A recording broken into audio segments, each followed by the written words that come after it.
नमस्कार साथियों, news Haryana update में आपका स्वागत है। चलिए नजर डालते हैं आज की सबसे बड़ी खबरों पर।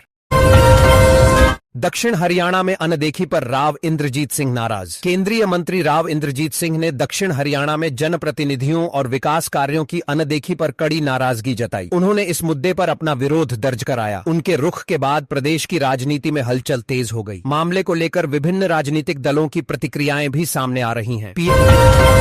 पीएम मोदी का इंडोनेशिया दौरा। प्रधानमंत्री नरेंद्र मोदी इंडोनेशिया की राजधानी जकार्ता पहुंचे, जहां उनका भव्य स्वागत हुआ। दौरे के दौरान रक्षा सहयोग, समुद्री सुरक्षा और ब्रह्मोस मिसाइल समझौते सहित कई अहम मुद्दों पर चर्चा होगी। दोनों देशों के बीच कई महत्वपूर्ण समझौतों पर हस्ताक्षर होने की संभावना है। इससे भारत इंडोनेशिया संबंध और मजबूत होंगे। चरखी दादरी से रोडवेज बस चोरी, आरोपी गिरफ्तार। चरखी दादरी बस स्टैंड से सरकारी रोडवेज बस चोरी होने का सनसनीखेज मामला सामने आया। सूचना मिलते ही पुलिस ने नाकेबंदी कर राजस्थान सीमा के पास बस सहित आरोपी को पकड़ लिया। आरोपी से पूछताछ जारी है। पुलिस चोरी के पीछे की वजह का पता लगा रही है। भाजपा का कांग्रेस पर हमला। अंबाला में आयोजित जनसभा में जेपी नड्डा और मुख्यमंत्री नायब सिंह सैनी ने कांग्रेस पर तीखा हमला बोला। उन्होंने पूर्व सरकार पर पर्ची से नौकरी देने का आरोप लगाया। भाजपा ने दावा किया कि वर्तमान सरकार में पारदर्शी भर्ती प्रक्रिया अपनाई गई है। युवाओं को योग्यता के आधार पर रोजगार मिलने की बात कही गई।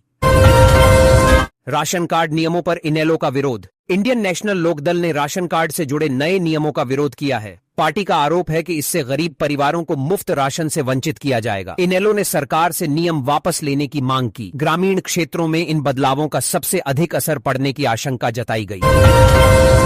हरियाणा में जल्द होगी शिक्षक भर्ती। शिक्षा विभाग ने सरकारी स्कूलों में खाली पड़े शिक्षकों के पद भरने की प्रक्रिया तेज कर दी है। प्रशासनिक मंजूरी मिलने के बाद जल्द भर्ती का विज्ञापन जारी होगा। इससे हजारों अभ्यर्थियों को राहत मिलेगी। लंबे समय से भर्ती का इंतजार कर रहे युवाओं में उत्साह है। हुड्डा का भाजपा सरकार पर हमला। पूर्व मुख्यमंत्री भूपेंद्र सिंह हुड्डा ने भाजपा सरकार पर कर्ज और बेरोजगारी बढ़ाने का आरोप लगाया। उन्होंने कहा कि प्रदेश की आर्थिक स्थिति कमजोर हुई है। सरकार की नीतियों से हर वर्ग प्रभावित हुआ है। कांग्रेस ने आर्थिक सुधार की आवश्यकता पर जोर दिया।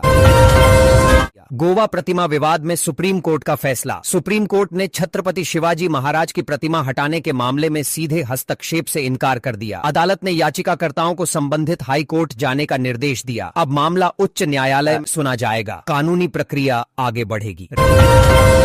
रेवाड़ी धमाके की जांच तेज। रेवाड़ी के हंस नगर में हुए रहस्यमयी धमाके की जांच के लिए फॉरेंसिक टीम मौके पर पहुंची। हादसे में 5 लोग झुलस गए, जिनका इलाज जारी है। मकान को भी भारी नुकसान पहुंचा। पुलिस घटना के कारणों की जांच कर रही है। हरियाणा पुलिस भर्ती अपडेट। हरियाणा कर्मचारी चयन आयोग ने पुलिस भर्ती परीक्षा की तैयारियां तेज कर दी हैं। शारीरिक दक्षता परीक्षा के एडमिट कार्ड जल्द जारी किए जाएंगे। परीक्षा केंद्रों पर नकल रोकने के लिए विशेष इंतजाम किए गए हैं। अभ्यर्थियों को नियमित रूप से आधिकारिक वेबसाइट देखने की सलाह दी गई है। बुजुर्गों की पेंशन प्रक्रिया हुई आसान। हरियाणा सरकार ने वृद्धावस्था पेंशन को परिवार पहचान पत्र पीपीपी से जोड़ दिया है। अब पात्र बुजुर्गों को अलग से आवेदन करने की जरूरत नहीं होगी। पात्रता पूरी होते ही पेंशन स्वतः स्वीकृत होकर बैंक खाते में पहुंचेगी। इससे प्रक्रिया अधिक पारदर्शी और सरल बनेगी। आधार कार्ड अपडेट जरूरी। यूआईडीआई ने 10 वर्ष पुराने आधार कार्ड धारकों को पहचान और पते की जानकारी अपडेट करने की सलाह दी है। यह प्रक्रिया ऑनलाइन मुफ्त उपलब्ध है। समय पर अपडेट कराने से भविष्य में दस्तावेज संबंधी समस्याओं से बचा जा सकेगा। नागरिकों से जल्द अपडेट करने की अपील की गई है। चांदी के दामों में बड़ी तेजी। सराफा बाजार में चांदी की कीमतों में 1200 रुपये प्रति किलो से अधिक की बढ़ोतरी दर्ज की गई। विशेषज्ञों के अनुसार औद्योगिक मांग बढ़ने से कीमतों में तेजी आई है। आने वाले समय में भी बाजार मजबूत रहने की संभावना है। निवेशकों की नजर अब वैश्विक बाजार पर बनी हुई है।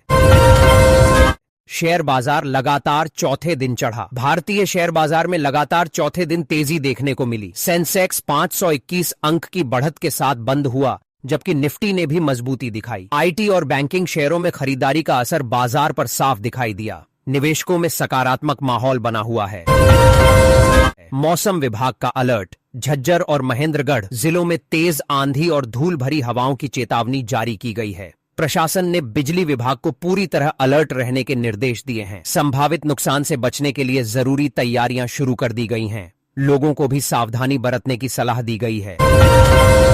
किसानों को 85% सब्सिडी। हरियाणा सरकार ने जल संरक्षण को बढ़ावा देने के लिए नई योजना शुरू की है। ड्रिप सिंचाई और वाटर हार्वेस्टिंग सिस्टम लगाने पर किसानों को 85% तक सब्सिडी मिलेगी।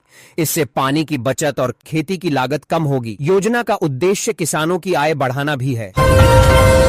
हरियाणा में सब्जियों के दाम घटे। कुरुक्षेत्र और शाहाबाद मंडियों में हरी सब्जियों की अच्छी आवक से कीमतों में लगभग 20% की गिरावट आई है। व्यापारियों का कहना है कि सप्लाई सामान्य रहने पर कीमतें और कम हो सकती हैं। इससे आम उपभोक्ताओं को महंगाई से राहत मिलेगी। मानसून के बीच यह अच्छी खबर मानी जा रही है।